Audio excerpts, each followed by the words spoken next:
State है, ये state है सपोज़ करो, और आप यहाँ से सीधे जा रहे हो, तो आपने इसको क्या कर दिया, बाईपास कर दिया। ओके, तो बाईपास कर दिया यानी कि सीमावर्ती राज्य जो सीमा पे पड़ते थे उनको बाईपास करना। ठीक है, तो सीमा से आपको याद रखना है सीमावर्ती, और ये किस पंक्ति में, ये 22वीं पंक्ति में बताया गया था, और जिसको समुद्रगुप्त ने भी अपने राज्य में मिला। प्रयाग प्रशस्ति, जिसे हम इलाहाबाद स्तंभलेख के नाम से भी जानते हैं, ये हमें बेसिकली समुद्रगुप्त के बारे में, उसके इतिहास के बारे में, उसने जो भी विजय की थी उसकी विजय के बारे में हमें जानकारी देता है। इसको लिखवाया किसने था, इसको लिखवाया था हरिसेन ने। ठीक है, हरिसेन ने इसको लिखवाया था। ये कौन थे, ये संदीप विग्रहक थे। ठीक है, उस समय के। और इसको निर्गत यानी कि एग्जीक्यूट किसने किया था, एग्जीक्यूट किया था तिलक भट्ट ने।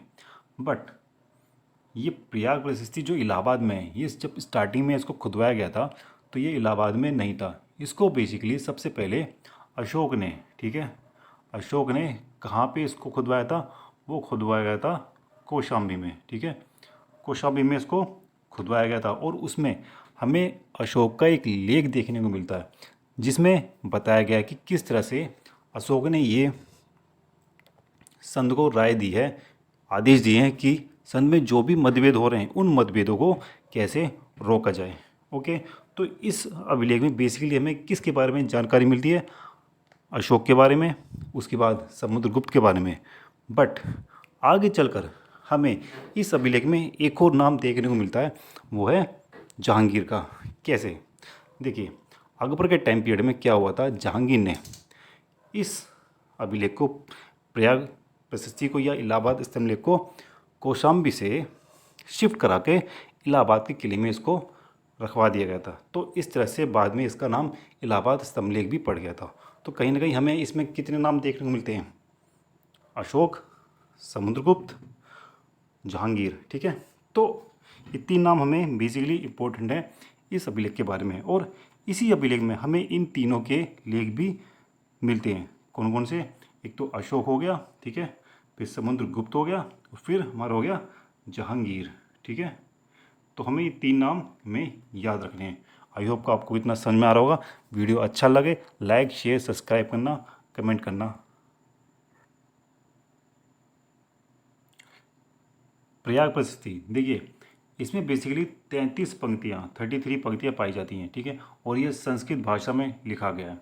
और इसकी शैली है, ये कौन सी, ब्राह्मी शैली में है इसकी, लिपि, लिपि इसकी ब्राह्मी लिपि है। और शैली कौन सी इसकी, शैली इसकी चंपू शैली है। ये आपको एज इट इज़ याद कर लेना है, इसमें ज़्यादा आपको डिफ़िकल्टी नहीं होने वाली। ठीक है, डिफ़िकल्टी कहाँ होती है, डिफ़िकल्टी होती है इसके किसने इसको लिपिबद्ध किया है और निर्गत इसको किसने किया है।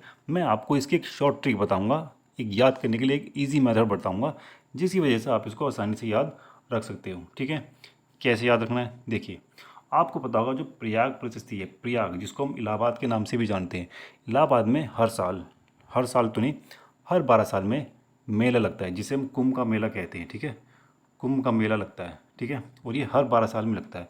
जब भी हम इस मेले में जाते हैं, ठीक है, तो ये मेला बेसिकली लगता कहाँ पर है, ये गंगा और यमुना के, जहाँ पे दोनों नदियाँ आके मिलती हैं, उन नदियों के मिलने के स्थान पर ये मेला लगता है। मतलब ये नदी के स्थान में लगता है। ठीक है, तो जब ये मेला लगता है, ठीक है, तो हम वहाँ पे क्या करने जाते हैं, हम वहाँ पे भगवान के दर्शन करने जाते हैं। भगवान यानी कि कौन है वो, भगवान हरि। ठीक है, हरि भी कहते हैं भगवान को एक तरीके से। तो हरि से आपको हरिशेन याद रखना है, हम हरि के दर्शन करने जाते हैं। ठीक है, क्या करने जा रहे हैं हम हरि के दर्शन करने जा रहे हैं। कहाँ पर, प्रयाग में, प्रयाग यानी कि इलाहाबाद में। तो हरि के दर्शन करेंगे। अब देखो जब हरि के दर्शन हम करेंगे तो कहीं ना कहीं हम टीका भी लगाएंगे। ठीक है, तो टीके से आपको याद रखना है तिलक लगाएंगे। ठीक है, टीका और तिलक, इससे आपको उसको रिलेट करना है। तो तिलक को आपको टीके से रिलेट करना है, और हरि, हरि से आपको हरिशेन को याद रखना है। तो इस तरह से जब आप प्रयाग प्रशस्ति का नाम आपको दिमाग में आएगा तो आपको कुंभ का मेला याद रखना है, क्योंकि प्रयाग में ही, इलाहाबाद में ही जब उसका नाम चेंज हो चुका है, इलाहाबाद में कुंभ का मेला लगता है। वहाँ पे हम हरि के दर्शन के लिए जाते हैं, यानी हरिशेन के लिए जाते हैं, और वहाँ पे तिलक लगाते हैं। ठीक है, अब ये बात आपको इतना समझ में आ गया होगा। अब उसके बाद देखिए जब मेला लगना शुरू होता है, ठीक है, तो क्या होता है, सबसे पहले जो नदी का पानी होता है उसको सुखाया जाता है। ठीक है, क्योंकि जब तक पानी नहीं सूखेगा तो वहाँ पे क्या होगा, वहाँ पे कैंप नहीं बनेंगे। आपको पता है मेले में कैंप बन रहते हैं, तो उन कैंपों को के नीचे की जो मिट्टी होती है उसको सुखाया जाता है। तो यानी कहीं ना कहीं उसको ड्रायर किया जाता है, ठीक है। उसको क्या किया जाता है, ड्रायर किया जाता है, ड्राई किया जाता है, ठीक है। ड्राई से ही आपको याद रखना है, क्योंकि हमारा जो नेक्स्ट पॉइंट है वो इसी से रिलेट करेगा। जैसे कि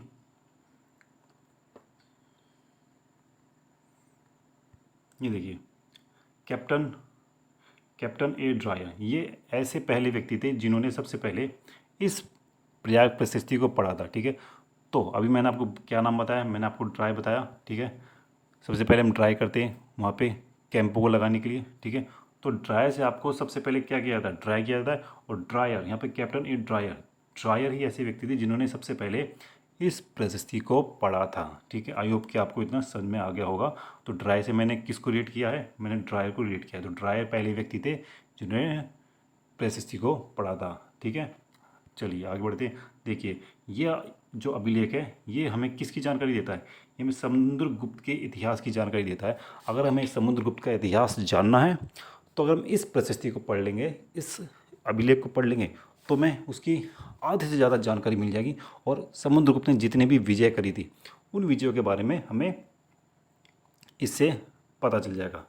उसके बाद ये जो प्रशस्ति है ये बेसिकली अशोक की प्रयाग प्रशस्ति पे लिखी गई थी, ठीक है। अशोक के टाइम पीरियड में लिखी गई थी, ये मैंने बता दिया। इस अभिलेख में ना तो कोई तिथि है और ना ही इसमें कोई अश्वमेध का यज्ञ, ठीक है। इस यज्ञ की भी कोई हमें इसमें जानकारी नहीं देखने को मिलती, ठीक है। आई होप कि आपको इतना समझ में आ रहा होगा। नेक्स्ट जो पॉइंट है, अब देखिए,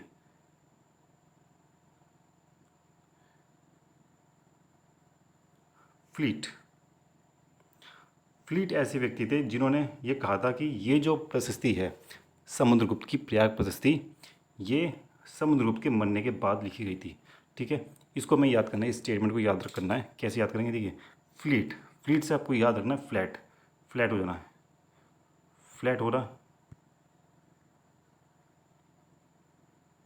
तो आपको फ्लीट को फ्लैट से याद रखना है, ठीक है। जब कोई भी इंसान मर जाता है या उसको मृत्यु प्राप्त हो जाती है तो फ्लैट हो जाता है, फ्लैट मतलब लेट जाता है, ठीक है। तो फ्लैट हो जाना यानी कि मर जाना, मर जाना यहाँ पर क्या हो रहा है, मरणोपरांत, ये पोस्ट थॉमस, ठीक है। तो फ्लीट ने कहा था कि ये जो प्रशस्ति है ये बेसिकली समुद्रगुप्त के मरने के बाद लिखी गई थी। तो फ्लीट को आपको फ्लैट से याद रखना है। और फ्लैट क्या है, मरना, मरना यानी कि मरने के बाद। तो इस तरह से हम फ्लीट को भी ऐसे याद रख सकते हैं। आई होप कि आपको इतना समझ में आ रहा होगा। अच्छा लगे तो इसको लाइक शेयर सब्सक्राइब करना। नेक्स्ट आगे बढ़ते हैं। देखिए, इस प्रशस्ति में हमें स्टार्टिंग में 8 श्लोक देखने को मिलते हैं। कितने, 8 श्लोक देखने को मिलते हैं, ठीक है। जो अभी अपनी सही कंडीशन में नहीं है, यानी वो खंडित हो चुके हैं। पर उसमें से एक श्लोक था जो था चतुर्थ श्लोक, चतुर्कोण यानी चौथा श्लोक। चतुर से आपको चतुर याद रखना है, ठीक है। और चतुर से आपको भी चंद्र याद रखना है, चंद्र और चतुर, ठीक है। तो इससे आपको ये याद रखना है। इससे मैं क्या बताना चाह रहा हूँ आपको, चंद्र और चतुर, ठीक है। जो हमारे चंद्रगुप्त फर्स्ट थे, ठीक है, उन्होंने जब उनको लगा कि समुद्रगुप्त अब राजा बनने योग्य है, ठीक है, तो उन्होंने अपनी एक सभा बुलाई और उस सभा में, ठीक है, समुद्रगुप्त को अपना उत्तराधिकारी घोषित किया, ठीक है। ये मैं आपको बताना चाह रहा हूँ। और ये किस श्लोक में बताया गया है, ये चतुर्थ श्लोक में बताया गया है। जो किस में वर्णित है, वो है हमारा प्रयाग प्रशस्ति में। आई होप कि आपको इतना समझ में आ गया होगा। उसके बाद बात करते हैं आगे, समुद्रगुप्त की नीतियाँ कौन कौन सी थी। देखिए, समुद्रगुप्त ने जो भी लड़ाइयाँ लड़ी, जितने भी एम्पायर्स को, जितने भी राज्यों को जीता, उसकी कुछ नीतियाँ थी। उस नीति के बारे में हम जैसे हल्का सा जान लेते हैं। जैसे कि आर्यवत के लिए जो भी युद्ध हुए थे, उन युद्ध में उनका मेन मोटिव क्या था, या तो उनको उखाड़ फेंक दो, ठीक है, जड़ से उखाड़ दो, या उनको अपने साथ मिला लो, ठीक है। दक्षिण के जो राज्य थे उनके साथ उनकी क्या नीति थी समुद्रगुप्त की, उन्हें विलय ना करना, उनको विलय नहीं करते थे, ठीक है, बस उसको करद बनाकर छोड़ देते थे। वो सिर्फ मतलब उनको इंडिपेंडेंटली वो अपना किंगडम को रन करते थे, बट वो टैक्स हमेशा देते रहते थे किंगडम को, जो भी जिसके अंडर पे वो काम करते थे, ठीक है। आर्टिविक राज्य ये सिर्फ उनको सेवक बना देते थे और उस सेवक बना के उनको छोड़ दिया करते थे। उसके बाद बात करते हैं हम सीमावर्ती राज्य, सीमावर्ती जो भी राज्य ऐसे थे जो गुप्त साम्राज्य की सीमा में पड़ते थे, उन सभी को कर देना पड़ता था, ठीक है। और आज्ञा का पालन भी करना पड़ता था, और कभी कभी वो राजधानी में भी आके मिलते थे। ये सारे काम सीमावर्ती राज्य करते थे। उसके बाद अगर हम बात करें विदेश नीति, समुद्रगुप्त की विदेश नीति कैसी थी? देखिए, इसमें क्या होते थे, जो सम्राट होते थे वो अपनी कन्या के साथ, ठीक है, सम्राट के सामने उपस्थित होते थे, और अपनी मुद्रा, जो भी उनकी मुद्रा होती थी, उन मुद्रा में उस शासक का यानी कि समुद्रगुप्त का नाम छपवाते थे। तो ये कुछ नीति थी जो समुद्रगुप्त के द्वारा फॉलो की जाती थी। अब हम बात करते हैं कि समुद्रगुप्त ने कौन कौन सी ऐसी विजय की, और किस किस विजय को किस किस पंक्ति में हमें शामिल किया गया। चलिए शुरू करते हैं। सबसे पहले, अगर आप वीडियो इन्जॉय कर रहे हो तो उसको लाइक शेयर सब्सक्राइब करना, और आपको कोई सजेशन देना है तो प्लीज़ आप वो भी दे सकते हो। तो अब हम बात करते हैं। सबसे पहले देखिए, मैंने आपको जैसे कि बताया कि इसमें प्रयाग परिस्थिति में 33 पंक्तियाँ दी गई हैं, ठीक है। अब उन 33 पंक्तियों को तो हम हर डिस्कस नहीं करेंगे, लेकिन हम उन कुछ मेन पंक्तियों को डिस्कस करेंगे जो हमारे पॉइंट ऑफ व्यू से, हिस्ट्री के पॉइंट ऑफ व्यू या हमारे एग्ज़ाम के पॉइंट ऑफ व्यू से ज़रूरी है, ठीक है। जिसमें हमारा पहली पंक्ति है 13वीं पंक्ति और 14वीं पंक्ति, 13 और 14। इस पंक्ति में बेसिकली बताया गया है कि किस तरह से समुद्रगुप्त ने आर्यवर्त का जो प्रथम युद्ध था, ठीक है। देखिए, आर्यवर्त के 2 युद्ध लड़े गए थे, ठीक है। 2 युद्ध कौन कौन से? एक तो आर्यवर्त का प्रथम युद्ध, ठीक है, आर्यवर्त का प्रथम युद्ध और आर्यवर्त का दूसरा युद्ध, ठीक है। इन दोनों युद्धों के बारे में, एक तो 13वीं पंक्ति, 14वीं पंक्ति और 21वीं पंक्ति के बारे में हमें बताया गया है, ठीक है। अगर इसको हमें याद करना है, ठीक है, तो याद कैसे करेंगे? देखिए, इसके लिए मैंने आपको एक ट्रिक बताई है, ट्रिक बताता हूँ, उससे आप इसको समझना। जैसे कि मैंने बताया आर्य, ठीक है। अगर मैं आर्य को लिखूँगा आ, ये मैंने लिखा आ, ठीक है। और अगर मैं या को कुछ इस तरह से लिखता हूँ, ठीक है, या। अब देखिए क्या डिफरेंस है। ये या है, ठीक है। इस या का मैं अगर ऊपर से ये पार्ट थोड़ा हिट गया तो आर या, ठीक है।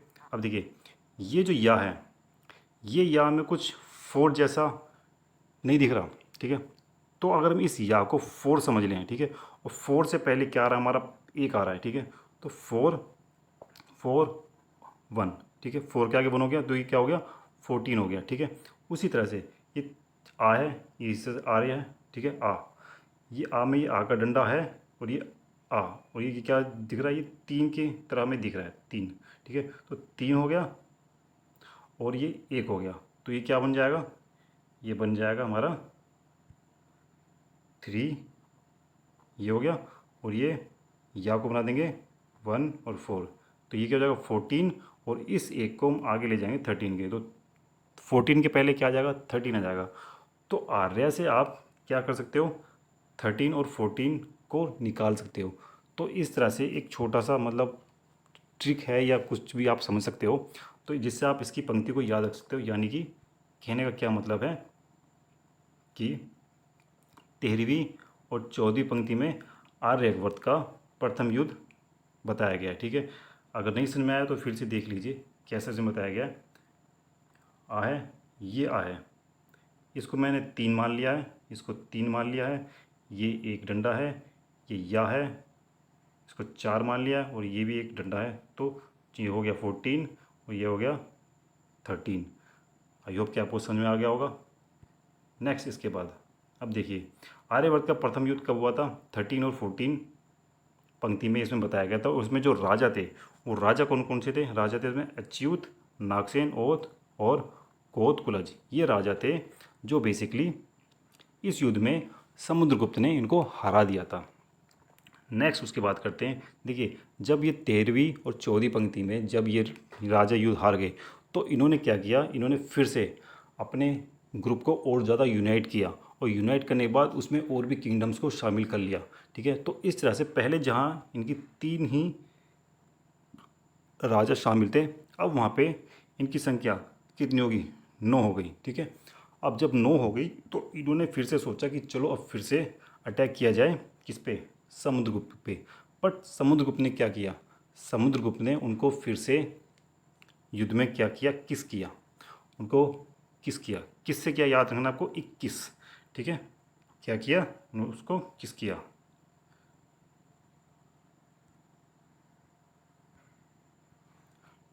तो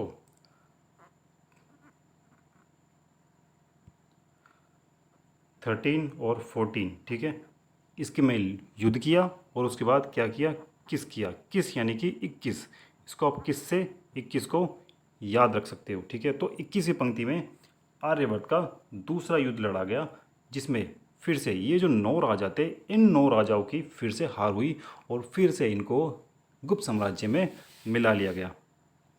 देन उसके बाद बात करते हैं दक्षिण के राज्य। देखिए, दक्षिण के जो राज्य थे वो किस पंक्ति में बताए गए, बेसिकली वो बताए गए हैं हमारे 19वीं और 20वीं पंक्ति में बताए गए, और इसमें कुल 12 राज्य थे जिन्होंने बेसिकली समुद्रगुप्त से युद्ध करा और 12 के 12 ये हराए गए समुद्रगुप्त के द्वारा। इसमें जो आखिरी शासक थे वो थे पल्लव के शासक विष्णुगुप्त, ठीक है। तो इसको हमें कैसे याद रखना है, देखिए आपको पता है दक्षिण का जो साम्राज्य है, दक्षिण के जितने भी राज्य थे, चाहे वो कोई भी किंगडम हो, नॉर्थ के जो किंग राजा होते थे कहीं ना कहीं उनको बहुत ज़्यादा डिफ़िकल्टी होती थी साउथ की किंगडम पे जीत पाना, उनको अपने कंट्रोल में कर पाना, ठीक है। तो समुद्रगुप्त ने भी यही सोचा, सिर्फ मैं उन्हीं राज्यों को, ठीक है, क्या बोल रहा हूँ मेरे शब्द को जरा पकड़ना, ठीक है, मैं सिर्फ उन्हीं राज्यों को पकड़ूंगा, उन्हीं राज्यों को, उन्हीं राज्यों को सिर्फ मैं पकड़ूंगा या उन्हीं राज्य के साथ युद्ध करूंगा जो मेरे साथ युद्ध करना चाहेंगे, ठीक है, क्योंकि हर किसी के साथ तो युद्ध कर नहीं पाते हुए, तो सिर्फ उन्हीं राज्यों के साथ युद्ध किया जिसने समुद्रगुप्त को अपनी अधीनता स्वीकार करने के लिए मना कर दिया। तो उन्हीं उन्हीं से आपको याद रखना, 19, इसके पीछे नी के पीछे मैं सा लगा दूंगा तो क्या बन जाएगा 19, ठीक है, क्या बन जाएगा ये 19 बन जाएगा। जैसे कि उसने सिर्फ 19 राज्यों पे आक्रमण किया जिसने मना कर दिया, तो 19 और स लग जाएगा तो क्या बचा 19। तो 19 और 19 के बाद क्या आएगा हमारा, आएगा 20। तो इस तरह से आप 19 और 20, ये तो ऐसी पंक्तियाँ थी जिसमें दक्षिण की विजय के बारे में बताया गया।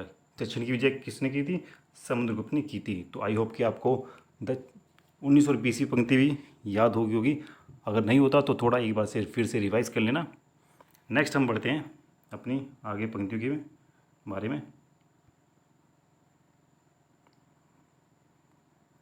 देखिए, अब आते हैं 8वीं राज्यों की विजय।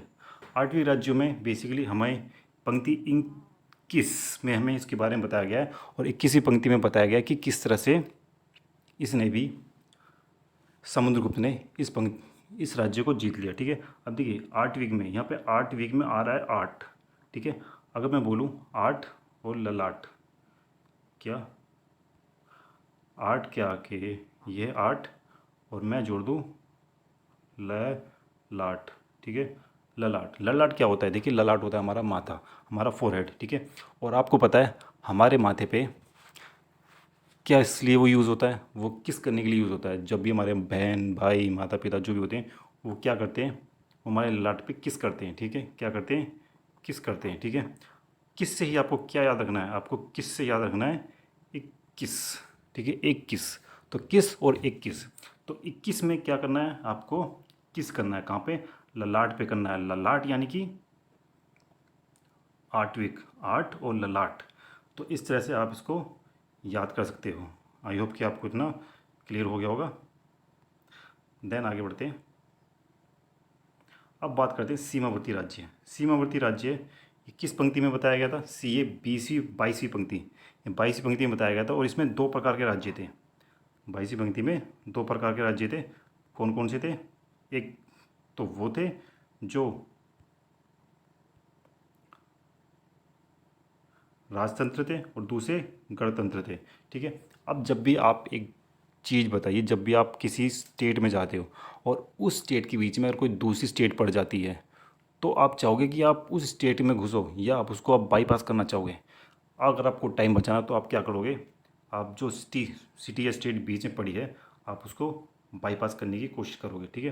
तो यहाँ पर भी क्या हो रहा है, जो सीमावर्ती राज्य थे, सीमावर्ती राज्यों ने भी यही नीति अपनाई। उन्होंने क्या किया, बाईपास करने की सोची।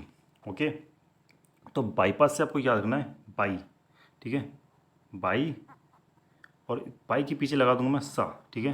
तो अगर कोई भी एक स्टेट है, ये स्टेट है सपोज करो, और आप यहाँ से सीधे जा रहे हो, तो आपने इसको क्या कर दिया, बाईपास कर दिया। ओके, तो बाईपास कर दिया यानी कि सीमावर्ती राज्य जो सीमा पे पड़ते थे उनको बाईपास करना, ठीक है। तो सीमा से आपको याद रखना है सीमावर्ती, और ये किस राज्य किस पंक्ति में, ये 22वीं पंक्ति में बताया गया था, और जिसको समुद्रगुप्त ने भी अपने राज्य में मिला लिया था। ओके, नेक्स्ट बढ़ते हैं आगे। विदेशी आक्रमण, देखिए विदेशी शक्तियाँ,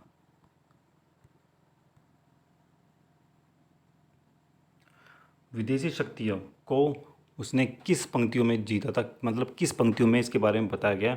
तो पंक्ति कौन सी थी, 23 और 24, ये पंक्तियाँ थी जिसमें बताया गया कि समुद्रगुप्त ने विदेशी शक्तियों को जीता, और जीतने के बाद अपने साम्राज्य में उनको मना लिया, ठीक है। ये विदेशी शक्ति कौन कौन सी थी, जैसे कि शक्ति, मुरुंड, मुरुंड ये पूरी भारत पे, ईस्टर्न इंडिया पे ये क्या करते थे, रूल करते थे। उसके बाद सिंघल हो गए, जिसको हम श्रीलंका के नाम से जानते हैं, और कुषाण, ये तो आपको पता ही होगा कुषाण कौन है, ठीक है। तो ये विदेशी शक्तियाँ थी जिसको समुद्रगुप्त ने हराया, और हराने के बाद अपने राज्य में मिला लिया, ठीक है। तो देखिए आपको पता होगा जो विदेशी हैं, ठीक है, पहले तो क्या होता था, विदेशी हमारे देश में आते थे तो हमें पता नहीं चलता था, ठीक है। लेकिन अब जब हमारे देश में इतना डेवलपमेंट हो चुका है, तो हमारे देश में विदेशी हमेशा आते रहते हैं, यानी कि विदेशी हमारे यहाँ कैसे आते रहते हैं, वो आते रहते हैं पूरे 24/7, ठीक है, 24/7 हमारे देश में आते रहते हैं। कैसे, फ्लाइट से उड़ते रहते हैं, आते रहते हैं हमारे देश में, और जाते भी रहते हैं, ठीक है। तो आपको 24/7 में से सिर्फ 24 को याद रखना है कि 24/7 हमारे देश में विदेशी आते रहते हैं। तो विदेशी को आपसे किससे याद रखना है, 24/7 से। तो इससे आप इसको याद रखोगे तो आपको ये आसानी से याद हो जाएगा। तो विदेशी शक्तियाँ 24 पंक्ति में शामिल की गई हैं, और 24 से ये आपको 23 भी याद रखना है, क्योंकि ये दोनों आपने आगे पीछे ही हैं। तो इस तरह से जब ये सारी युद्ध जब समुद्रगुप्त ने लड़ लिए, लड़ने के बाद, ठीक है, लड़ने के बाद 29वीं पंक्ति, ठीक है, 29वीं पंक्ति में एक पंक्ति और शामिल की गई, जिसमें बताया गया कि समस्त यह स्तंभ पृथ्वी की एक भुजा की भांति है, और समस्त संसार की विजय के कारण उसकी प्रसिद्धि समस्त भूतल पर फैल गई। ये बेसिकली किसके बारे में बात की जा रही है, ये समुद्रगुप्त के बारे में बात की जा रही है। आई होप कि आपको इतना समझ में आ गया होगा। जब ये इतना सब कुछ हो गया, इतना तामझाम सब हो गया, समुद्रगुप्त ने इतनी विजय कर ली, उसके बाद एक इतिहासकार थे जिनका नाम है स्मिथ, ठीक है, क्या नाम है, स्मिथ ने उनको बोला कि ये तो भारत के नेपोलियन है, ठीक है। क्या बोला, ये तो भारत के नेपोलियन है। तो किसने बोला, ये बोला स्मिथ ने। ओके, किसने बोला, स्मिथ ने बोला कि समुद्रगुप्त तो भारत के क्या हैं, वो भारत के नेपोलियन हैं, ठीक है। क्या है वो, नेपोलियन हैं। अब देखो इन्होंने बोल तो दिया, लेकिन हमें याद भी तो करना है कैसे बोला, ठीक है। तो आप देखो इसमें क्या आ रहा है, बेसिकली इसमें आ रहा है स्मिथ और नेपोलियन, ठीक है। देखिए स्मिथ में आ रहा है स्मिथ, मिथ को आपको याद रखना है मिथ से, ठीक है। मिथ, मिथ यानी कि जब भी आपको कोई मिथ हो जाता है, भ्रम हो जाता है, ठीक है। और जब भ्रम कब होगा, यहाँ पे देखिए नेपोलियन में क्या आ रहा है, नैप आ रहा है, नैप यानी कि झपकी लेना, ठीक है। तो झपकी लेने का मतलब ये नहीं हो कि कोई इंसान सो रहा है, ठीक है। तो ये लोगों को मिथ हो जाता है, भ्रम हो जाता है, कि जब वो ये सोचते हैं कि कोई इंसान सो गया है, तो मतलब नींद ले रहा है तो वो सो गया है, तो नैप नैप लेना ये मिथ है, ठीक है। आपको क्या याद रखना है, स्मिथ में मिथ को याद रखना है। और मिथ यानी कि अगर कोई सो रहा है, मतलब कोई नैप ले रहा है, तो मतलब कि वो सो नहीं रहा, वो नैप ही ले रहा है, तो इसको मिथ मत समझो, ठीक है। तो आपको स्मिथ से नैप को रिलेट करना है, ओके, कि नैप है ये मिथ नहीं है, मतलब कि नींद नहीं है, ये सिर्फ नैप है, तो उसको नींद मत समझो, ये सिर्फ नैप है। तो इससे आपको रिलेट कर लोगे। और स्मिथ नहीं बोला था कि समुद्रगुप्त ही भारत का नेपोलियन है। इसमें और भी जानकारी दी गई है, बेसिकली किसके बारे में बताया गया है इसमें, अपनी विजय समुद्रगुप्त ने जो अश्वमेध यज्ञ किए थे, ठीक है, उस यज्ञ के बारे में देखिए इस प्रयाग प्रशस्ति में तो इस लेख के बारे में, इस यज्ञ के बारे में बताया नहीं गया। तो उसके हमें और भी एविडेंसेस मिलते हैं जहाँ पे हम ये देख सकते हैं कि कहाँ कहाँ से हमें ये प्राप्त होता है कि समुद्रगुप्त ने अश्वमेध यज्ञ किया था। ठीक है, तो उसमें पहला कौन सा है, स्कंदगुप्त का भीतरीय अभिलेख, यहाँ से हमें पता चलता है। समुद्रगुप्त के अश्वमेध प्रकार के सिक्के, यहाँ से हमें पता चलता है कि समुद्रगुप्त ने अश्वमेध यज्ञ किया था। उसके बाद प्रभावती गुप्ता, इसका पूना ताम्रपत्र। ठीक है, यहाँ से भी हमें पता चलता है कि अश्वमेध यज्ञ समुद्रगुप्त ने किया था। तो प्रयाग प्रशस्ति से हमें बिल्कुल पता नहीं चलेगा कि उसने अश्वमेध यज्ञ किया था या नहीं किया था। ठीक है, तो अगर एग्ज़ाम में ऐसा है तो आप उसको कन्फ्यूज़ मत करना। आई होप कि आपको इतना समझ में आया होगा। वीडियो अच्छी लगी तो सब्सक्राइब करना। नेक्स्ट टॉपिक में नेक्स्ट वीडियो के साथ मिलते हैं। Okay, all the best.